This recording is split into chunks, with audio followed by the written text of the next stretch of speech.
Today's show is sponsored by Tiny Tales. This delightful book brings to life various animals who demonstrate overcoming obstacles, the power of teamwork, and the magic of adapting to changes. Filled with captivating and vibrant illustrations, it aims to teach important lessons about resilience and inner strength through the incredible stories of these animals. Authored by Lisa DeShorm, a renowned writer with a background as an executive results coach for CEOs and senior executives. She wrote this book for the kids in your life. If you have a child from 6 to 13 that loves to read, this is the book, baby. I'm telling you, it is worth the read. And if you want to read something wholesome and fun, get this book. It's available on Amazon today. Welcome, welcome, welcome to Talk to Me. When I tell you this show is a miracle in itself, God knows it is. I am so excited because my special friend, Laura Merlando, decided to come here with me today at the last minute. So here we go. Laura Merlando, the Stress Commando, helps professionals and businesses network stress-free, work stress-free with AI, and look stress-free so they can be more effective and confident. She is a speaker, sales, and marketing consultant, the founder of the Working Stress-Free with AI, and the founder and CEO of Down and Dirty Networking, an online community helping professionals and entrepreneurs cultivate, collaborate, and connect. After going from top-tier corporate professional to successful entrepreneur due to her dad's cancer illness, Laura pivoted her business 100% to the virtual space due to an autoimmune and Lyme diagnosis. So she knows the impact of stress and isolation on productivity and the importance of community and simplicity for workers, entrepreneurs, and businesses to thrive. See, I forgot my own background. When I tell you we're doing this on the fly, this is perfect because today we're continuing my talk on stay ready, but we're doing it on the work-life harmony. And I tell you, I was not ready. So we're going to bring Laura in the feed so we can have this conversation. Laura. Thank you for showing up with me. And when I say last minute, I literally called Laura a couple of hours ago and said, hey, Laura, could you come on? Because I had a guest all set up and everything ready to go, but they couldn't show. And I didn't want to do this by myself today. So I thought at the very last minute, I'd call my stay ready friend, Laura. And I'm so glad you called. And we talk about the importance of staying ready and creating a work-life harmony. And what you do when you have those crazy friends that have podcasts that call you at the very last minute and you show up anyway. Thank you. My honor to be here. And I'm so glad I'm not the only one that's having all kinds of challenges, technology, and et cetera, et cetera. I'm just glad that I'm not alone.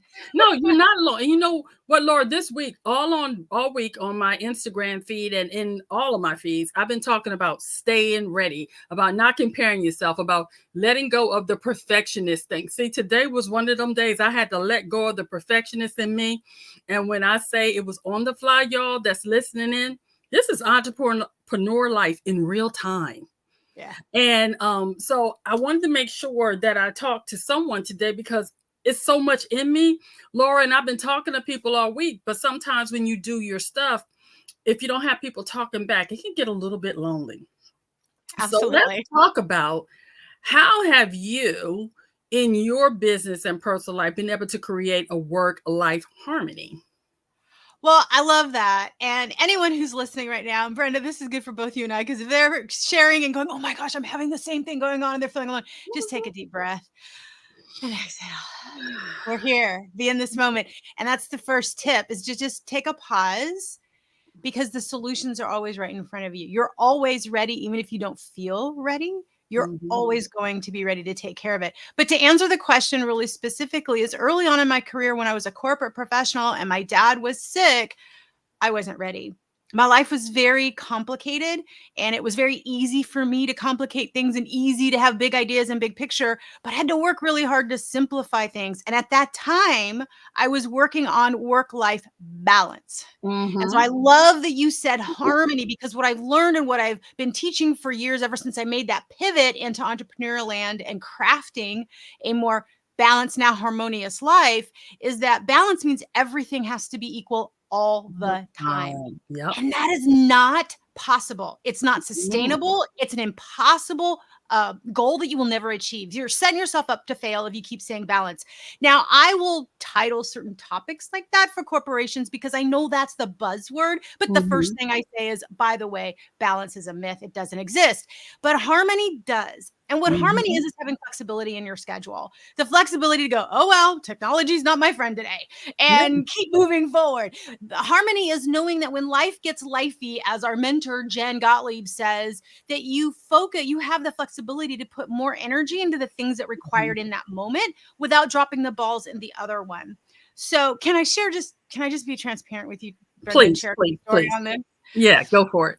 So not only when my dad was sick years ago, I had to kind of simplify things, but then I had to pivot my life probably 14 years after my dad died because of diagnosis, which you read at the beginning. So 2 autoimmune and Lyme diagnosis. So simple was no longer simple enough. All my simple tips were too hard for me. So I had to get stupid simple. A year ago, my mom started really having health issues, ultimately got diagnosed with cancer, and she transitioned this past summer. And I'm still dealing with health issues. I'm caregiving for her. I'm caregiving for my husband. Stupid simple needed to be really stupid simple. Yeah. It just really needed to be stupid simple. And so what I would tell you as you're trying to create that harmony is, one, you have to really identify what is your priority. What's the number one thing that you were doing? And back when my dad was sick, it was work. It was getting the title. It was getting the money. It was all of those things, climbing the corporate ladder. And when my dad got sick, the things that my father was chasing didn't matter. I realized I was looking at a mirror. I inherited his curly hair, but I was working the same way he was working. And I don't believe it to be a coincidence that he got sick at the time that he was most stressed out. Fast forward, my mom, so my dad had cancer, most stressed out. Fast forward, my mom gets diagnosed with cancer at the most anxious time of her life. I don't believe this to also be a coincidence. So I feel that you have to have harmony, one, for your own personal sanity, health, and journey, but you also don't know what's going to happen when that life gets lifey. What do you need to do? And so you just breathe, you take a second. My priority was to be there for my family. So, okay, what can I do? I know what I can't do, but what can I do? And so I developed this alignment method that has served me, and it's really simple. It's identify, create, love. So number one, identify for the first, if you're listening, identify the things that are your priority. Create a long list. Of the list of what you have, what are the ones you love? Like you're like, oh my gosh, this one means the most to me. And there may be one, there may be two, there may be three, but I doubt it's going to be the whole list. You might like things, you might like things, but ultimately there's only going to be a few that you love. And then you execute on what you love. So if you've got 2 or 3 things that you love, so for me, the top things were my faith and my family. Those are the things that I loved. So how can I craft a life and a work? How can I pivot my work that will fit those priorities and fit what I can physically do? So I identified what I couldn't do physically, and then what could I do that aligned with this, created that list, and then pick the ones that I love and then execute on those. And it's rinse, repeat, because if you love it, you can do it consistently. If you love it, it's going to light you up. And this is how it becomes aligned to you and how you can create that harmonious life. I love that, Laura, because so many different, I'm trying to fix my mic here. I hear the echo. Let me turn this thing. That's what I say. When nothing was set up, my mic is all the way here in the back room somewhere. It's just child. We're lucky we're on camera at this point. I understand. You're like, I got my hair done right now. So I hear you. For those of you listening, and I want to know, sometimes life is just messy and we get so caught up in everything having to be perfect. The lighting just right, our hair, lips, makeup, all the things. And then we forget that there's a message in all the mess. And someone needs to see and hear that it doesn't have to be perfect. In the past, had that video played up like that and I had forgot my background, I would have been so embarrassed and so horrified. Now I'm like, girl, they heard it. That's why I kept my head still so I wasn't peeking around it, It's just the craziness the things that would have literally put me under the building before. And when I think about it now, it's really not that serious. It's not. It's not. I mean, earlier this week with our mentor, I was on their challenge. And they had, I was like all excited, but my husband's had surgery almost every, or procedure daily this week. Mhm. So we've been getting up at the crack of dawn. I've been helping him get ready. So all to tell you, it's been a ball cap and no makeup kind of week. Yeah. And so just kind of getting through it. And I've been listening remotely, and my camera's been off on the Zoom, which is not how I typically show up on challenges. But that I needed to be plugged in. I needed it to fuel me up and increase my Mhm. vibrational energy during the challenging week. And so on Wednesday, we're driving, we're trying to get back home from doing labs and the day after his surgery. And all of a sudden they're like, you know what? We're going to do something impromptu. We're going to bring Laura up. My husband almost got whiplash looking at me. He's in the passenger seat. And I'm like, am I me? This Laura? Because there were other Lauras in the challenge. Mhm. No. No. And then Bear's like, I think it's you. I think it's you. And I'm like, oh crap. And so I immediately pulled over because I was like, I can't do two things at once. No. I pulled over, I parked, I got on the phone. They're like, Laura, I know it's impromptu, but can we count on it? And I went, okay, I still don't know that it's me. So I got up and chat. I go, of course. And then I just waited to see if they'd respond. Like, no, no, not you, Laura, the other Laura, Mhm. And they were Mhm. like, oh, Laura, yeah, great. She said, of course. And I'm like, oh, it Oh. is me. And so I'm like holding my camera. And when I Mhm. say I was shaking, so Mhm. I always shake and sweat profusely or whatever when, get Mhm. nervous. I mean, it was to the point of this is how rocky it was, but fast. Mhm. But It fast. was so bad. And so I get the camera and I set it on the steering wheel to balance because it was just bouncing. And I set it there. My husband's sitting there wanting to help me, and there's nothing he can do. And I just did it. So to your point, I just did it without being ready. I brought the energy, and I realized that my priority is to always show up with excellence, have impact and meaningful conversation to those that I talk to. And so I just tuned in. I looked at the camera. I got present. I ignored the fact that I had no makeup. It was in a ball cap and in a car. And I ignored all of it and kept moving forward and showing up the way that I want to show up, the way I love showing up. And that's And from an energy standpoint, and do you know what? So many people were like, Laura, I'm so grateful you showed up that way. Oh my gosh, that was impromptu. I think it took a couple of hours for my heart to come back down in my chest and my body to start shaking. It totally triggered a flare, and it was okay. But I was proud of the fact that I did it. And to your point, it resonated with more people that I showed up off the cuff, Yep. imperfect, all natural, All super natural. authentic and genuine. And normally I would not have had the confidence to do that. Normally, like you were saying, you would have been embarrassed. I would have died. I'd have been mortified by that. But no, this is where I'm at right now. And wherever I'm at on the spectrum of physical energy, I'll give you 100%. And in that moment, I gave 100% of what I had and felt good about it.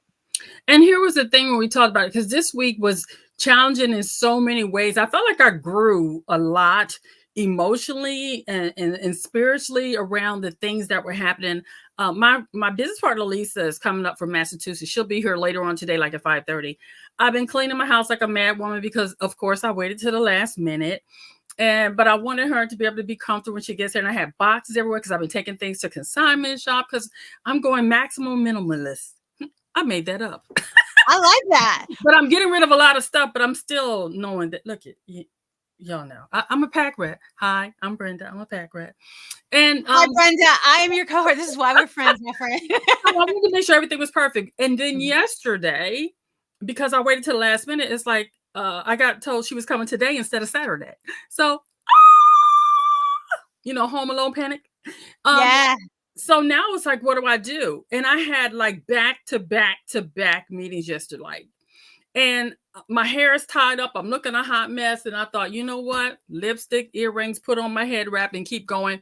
And I got on camera on head wrap. And at first I laid out clothes. My plan was to change each time, but I just really didn't have the energy or the time. And I said, you know what? They're going to see what I look like today because this is me. And I do clean my house wearing earrings and wearing lipstick. That's normal. But I had my hair tied up. I didn't fluff my curls.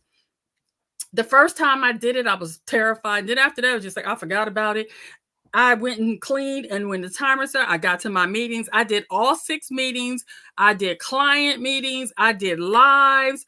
I did trainings with my hair in a scarf. And nobody said, oh, look at you. Nobody complained. Nobody even asked me why, because I told them why in the first place. Yeah. But the point was, nobody was put off or had a fit because I had my hair tied up.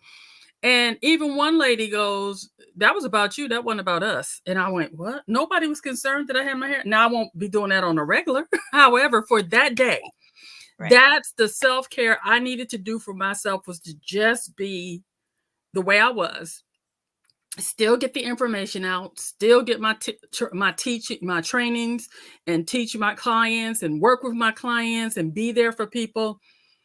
Nobody passed out, nobody died, nobody stopped working with me because I had my hair tied up, you know. And I was able to deliver my message and keep it going and get my house clean, most importantly. So sometimes I think we put pressure on ourselves to be perfect in so many different ways that we do cause stress and create what do you call it, dis-ease in our bodies, because Yeah. we're staying at a high rate of what do you call it, anxiety and stress. We're not sleeping, we're gaining weight. And for me right now, I had to go to the doctor the other day, and because of this worldwide computer thing going on, they couldn't see me because none of the stuff, they had me not eat. My appointment was at 2:45. I couldn't eat, and I sat there for 4 hours for them to tell me to go home. You know, I was mad. I needed a sandwich. Anyway, and here's I the hear thing I you. think that's funny. I intermittent fast sometimes for 20 hours and have a 4 hour eating window. But the first time somebody say you have to not eat, all of a sudden I'm a ravenous fool. So yes, it wasn't pleasant. And I'm hangry. So you can imagine I was not a happy camper, and they knew it. But I'm saying all this to say, when you are trying to establish yourself as a stay ready brand and do the things I've talked about all week to make sure that, not only when I say stay ready brand, and when I'm talking about branding, I'm always talking about, for those of you that's listening, and I'm talking about your personal and your professional life. Because as much as we often try to separate it, they are so intertwined. When you neglect your family to chase the buck, you are going to regret it. And I can tell you, I know this from personal experience.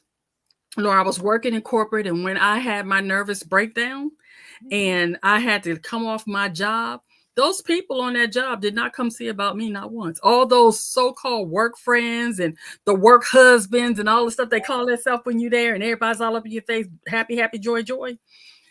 Not one of them showed up at my house. Not one of them was there when I was on the psych ward. Not one of them was, because again, people couldn't handle. See, when you have a physical thing, even then they can't often handle. But when it's in, I call it the invisible scars, people aren't as apt to show up. Right. So there was a lot of loneliness, a lot of isolation. And I went back to think, all those years I spent, 18-hour days, Yep. neglecting my child, my husband, to the point of the demise of my marriage. And when everything, all heck broke loose, I was left alone and isolated. I said I would never do that again. And from that time, I have been champion, baby, you better create a work-life harmony, because Yes. balance is not equal. And you create that harmony by staying ready. When I say stay ready, that means you prepare yourself in advance for the things that may come up in your family life. You make sure you know when your kids' plays are and stuff, because those things only come around once. It's not a do-over. That's so important to a child. And depending on what your job is, many of us, if we choose to, can make those arrangements. Now, I understand there's some jobs you can't, but if you're an entrepreneur, you have no excuse, because you set your schedule. I'm gonna say that for those in the back that didn't hear. If you are an entrepreneur, you set your schedule. And I use this analogy a lot. Banks are open from 9 to 5. You can't go there at 8:51 or 5:01 and say, I want to see a teller. No, they're going to tell you to come back when it's open or come back the next day. Consider yourself a bank. Set your working hours. And when you need to go take care of your family, if your kid has something special going on, show up.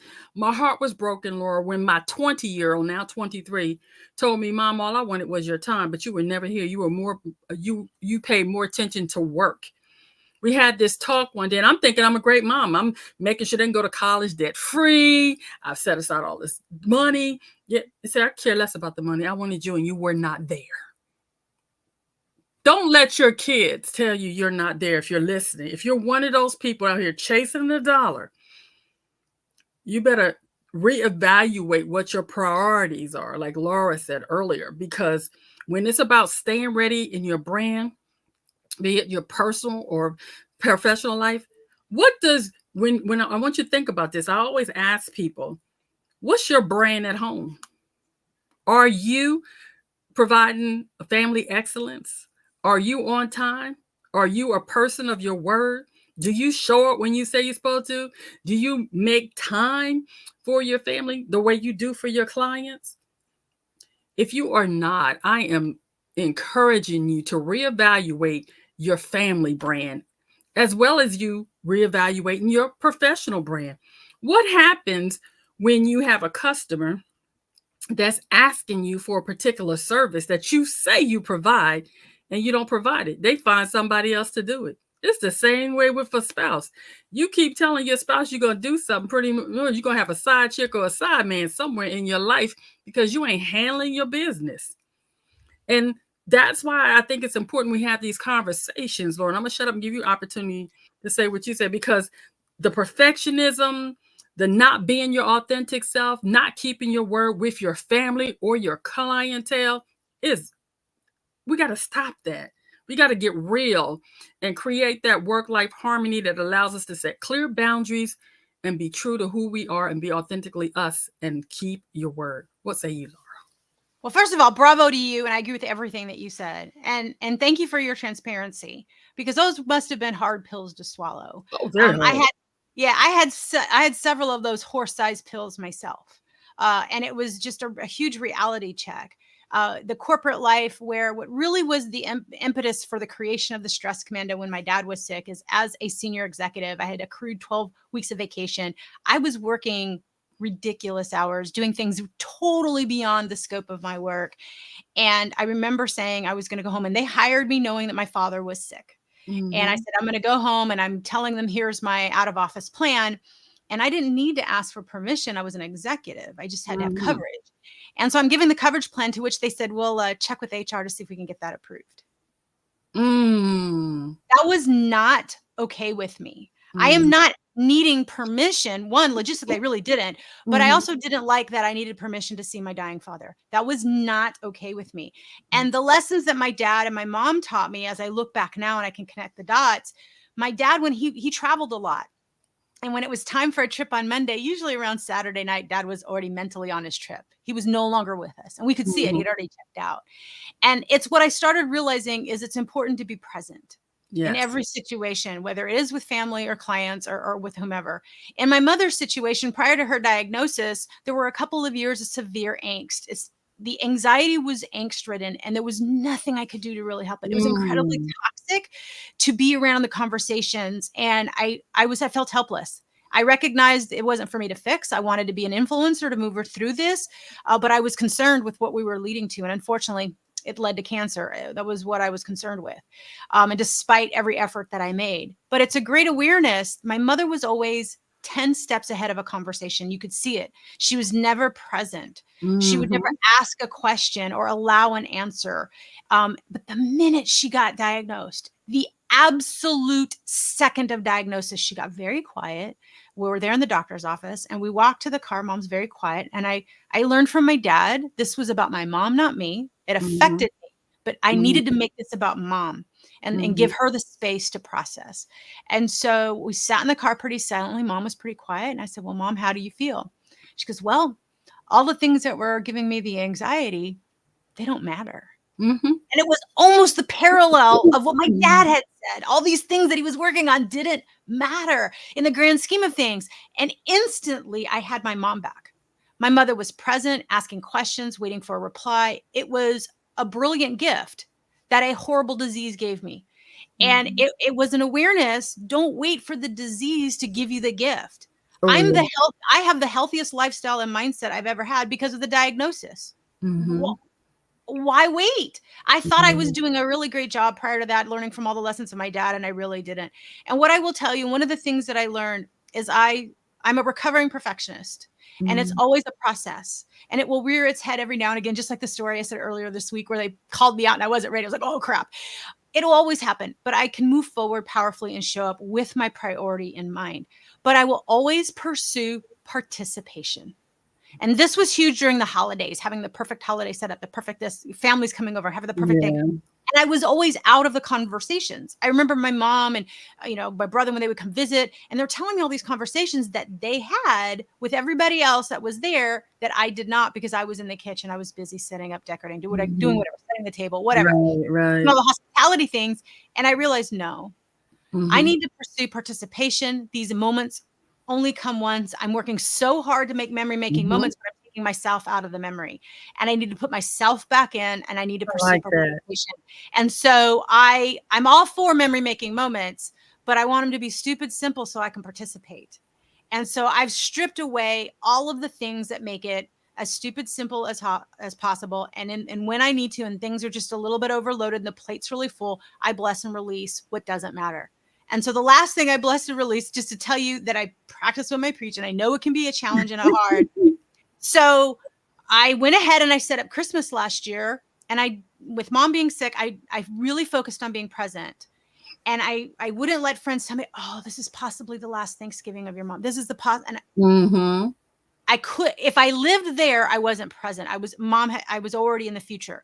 Nope. I'm going to make a great whatever it is today, memory, whatever. And so I went ahead. I was dog tired. My body was in flare up. My husband had just had a surgery, and I was like, okay, I need to set this up. What's the stupid, simple version of Christmas I can set up? Because I go all out. I'm a big, what's the stupid, simple I can do to where it's meaningful, it's fun, it's festive, but yes, it's going to exhaust me, but what's not going to kill me right now? And so Mhm. that's what I did. And so what happened is that my mom's health took a decline. My husband's was taking a decline, and I was overwhelmed. And so I'm one of those people that you set it up right after Thanksgiving, you take it down right at Epiphany. Yeah, Yes. without fail, this is what happens, right? So Epiphany happens, and I'm like, oh, this is not happening. So I took the outside light, so I wasn't that neighbor to my neighbors. I Mhm. took the outside down. And the inside, I was like, I just don't have it in me. And shortly after, I had to stay at my mom's 24/7. Okay, there's no way. There's no way it's going to happen. And so my mother just defied the odds, and she didn't pass Mhm. until the end of April. And so around March, when hospice was saying we were close, which in reality we weren't, but Mhm. they said we were close, I just blessed and released the anxiety that Christmas was still up. And I was so embarrassed. And I would tell family, like, Laura, what can we do for you? And I said, simple. If you come to the funeral, just give me the grace. We're going to Merry Christmas. It's going to be Christmas Mhm. in my house. I don't have it in me to take it down right now. It'll get done eventually. When did And you my take mom, it down? Have you? I did. I finally took it down in June. Mine's Finally. still up. Yeah. I have I not had, taken Christmas down all the way. My Sharknado Christmas tree is still, actually, that Sharknado tree's been up for 3 years. So I'm going to tell myself, but the Christmas decorations, all the garlands, the bowls, they're still up, and I don't care. and I'm proud of you for not caring. For me, my brother kept telling me to keep it up. And there was a part of me that needed to put it up so I could move Mhm. on. And so I went ahead and I sucked it up and I put it down just because I could tell therapeutically it's what I needed in that Yeah. moment. Next year, will it just stay up? It might. I have to incorporate all my mom's stuff. Yeah. Well, And this year's so Christmas in July, so I'm perfect. I'm like, what? yeah, you're totally perfect. So my point to telling everybody is there's no wrong way to do it except for what you Mm-mm. tell yourself. What should happen, stop the shoulds on yourself. Yeah. It's whatever is. And can I tell you how happy my family was to look at Christmas decorations and not have to talk about something as heavy as a funeral? And I made sure I was present. I don't do well in large crowds. It was a lot to be in the crowd and to be out of the house. I'm not ready to be out in crowds and Mhm. like I used to be. I was out everywhere, keynote speaking, everything. I'm not quite ready yet for that. But I wanted to be present because so many family came to support my mom. And my Mhm. mom thought nobody was going to come. And so I pursued participation and just soaked up the conversation, soaked up the love and the energy. Even if I was having trouble tracking and following the conversation, it didn't matter. It didn't matter that Christmas was up. Okay, Mhm. what could we do that was stupid simple to make it incredibly meaningful? And that's what we did. And everybody loved it. And so I loved it. I know my mom, I honored all of my mother's wishes. The family loved it. And that's really all that mattered. And so it goes back to what I said earlier, identify what matters and what your ultimate purpose is. And everything and anything is not a target you can hit. No. And I'm so glad that you shared all that with us. And there's somebody that needed to hear this today, even though both of us were coming from a place of, oh God, we're just going to do this. There were no slides today. It's just us having girl talk and having to talk about the work life harmony, because life is life. And then all of us are having different things. But I wanted to make sure I left people with the 5 things that I talked about this week, which was to stay ready, don't compare yourself, let go of, let go of the perfectionism. And I don't even remember what the last thing is, and I don't care at this point. Oh, I know. Don't give up. Yeah, and I think what I would say too, when you're saying ready, the one thing I wanted to say on that, ready doesn't mean saying yes to everything. No, oh, wait a minute, that's coming, because to stay ready, and then there's 5 things I want you to do to make sure you can do that, and that is embrace your rhythm. It's about dealing with your own energy, because it's going to have peaks and valleys. Like we talked about, having the Christmas stuff still up. I can tell you, when I walk in my living room, at first I was kind of going, girl, that's laziness. But you know what? When July came around, it's Christmas in July, and I'm prepared. So now when people come in the house, yeah, it's Christmas in July, they're like, you really? I didn't bother telling them it's been up since last Christmas. But the point was, we're having Christmas in July, and everybody was just thrilled about it. And for us, we have Shark Christmas, because we're shark people. So we have Sharknado Christmas tree, all the stuff up, sharks everywhere. It's my world. I'm living in it. Embrace your rhythm and figure out when you're most productive, so you can schedule your demanding tasks and at that time, and then save your lighter tasks for when your energy dips. The other thing is prioritize ruthlessly. Not everything on your to-do list has equal urgency. You got to focus on the task that truly will move the needle for what you want to do to get your outcome. And this will empower you to be more focused and less scattered in your daily tasks. The other thing I want you to do, because I didn't learn this until I was 60, and I'm 61 now. Learn the power of no. No is a complete sentence. Full stop, period. No! Say it with me. No. It's okay to decline opportunities that don't align with your priorities or your energy. You need to protect your time like it is your greatest asset, because it is. And again, no is a complete sentence. The other thing is set clear boundaries and hold them firm.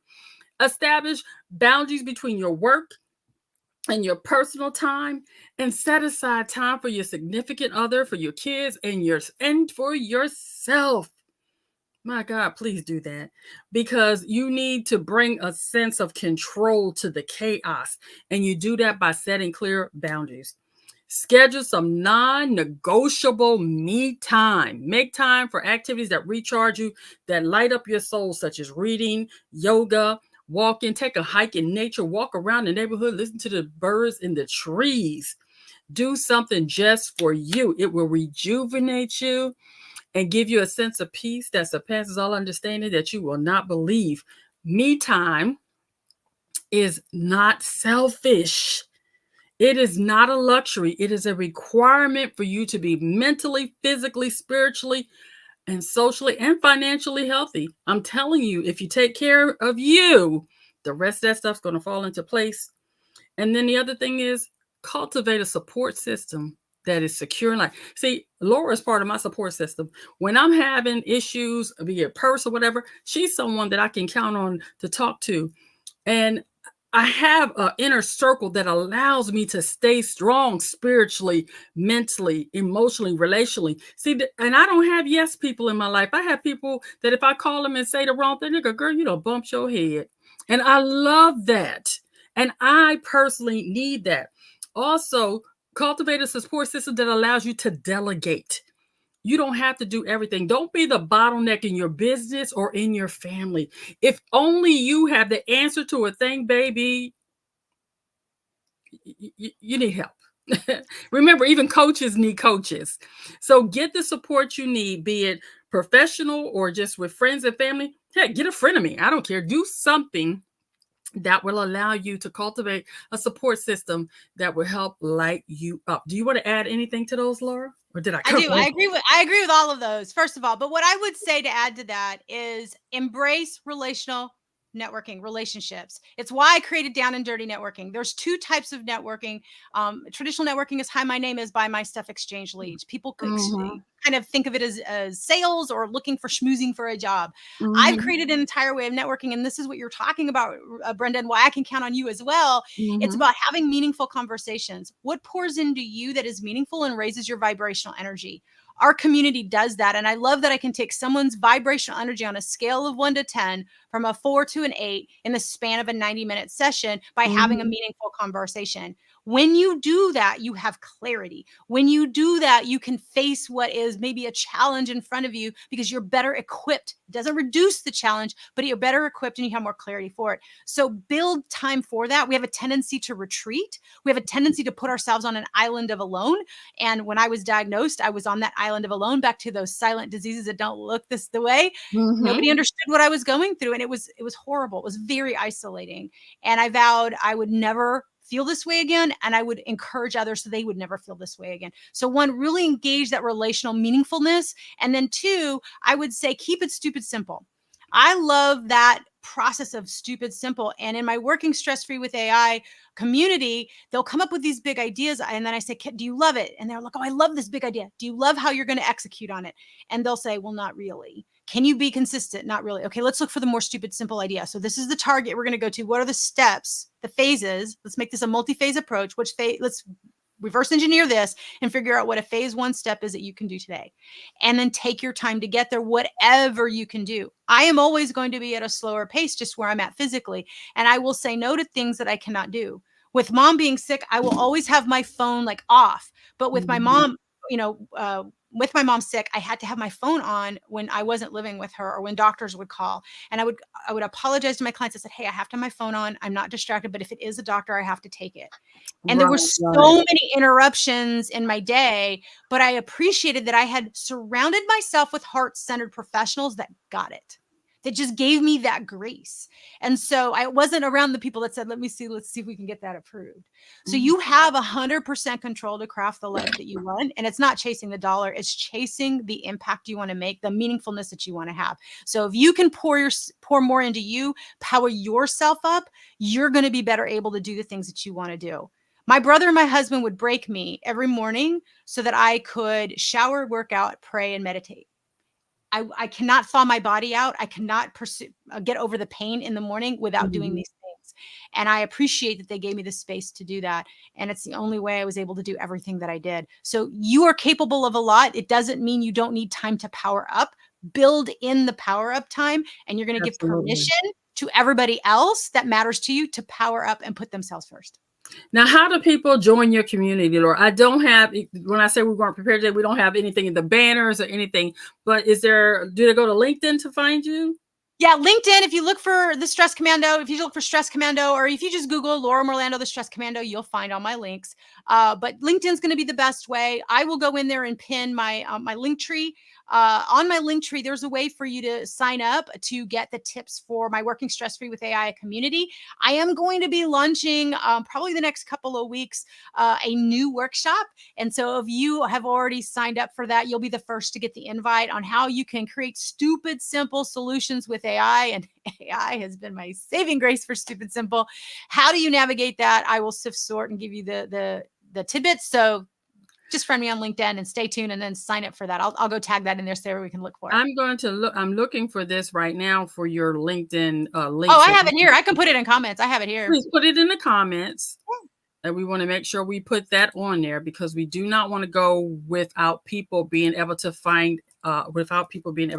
you. That's for sure. It's just you have it in there in the comments. I'll put it in private. It's not letting me.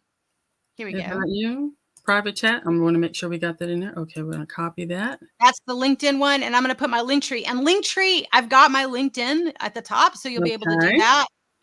But you can find all the things. So if you want to know more about Working Stress Free with AI, which is where I help you simplify your marketing to amplify your impact, or if you're more There interested we in go. Down and Dirty Networking, there you go. Or Down and Dirty Networking, which is the online community. We only have 4 public events a year. Everything is member only. And we just had last week our member event. So we will have another one in October. So make sure you like and sign up for the things there. That way you can be the first to know about our huge event that we're going to have in October. Laura, I just want to thank you from the bottom of my heart for taking the opportunity to come in here and have this conversation with me and not let me be alone, because you have energized me and it was what I needed to come in. And thank you for being a real friend that helps me create a work-life harmony that helps me live my best life. And could you tell everybody before you go, I really want you to, with all the stuff you're doing, how is what you're doing to help others helping you live your best life now? Well, you have to be stupid simple. You have to practice what you preach. My goal and my priority is to be authentic and genuine. Genuine means that I truly care about you and I truly want the best for you.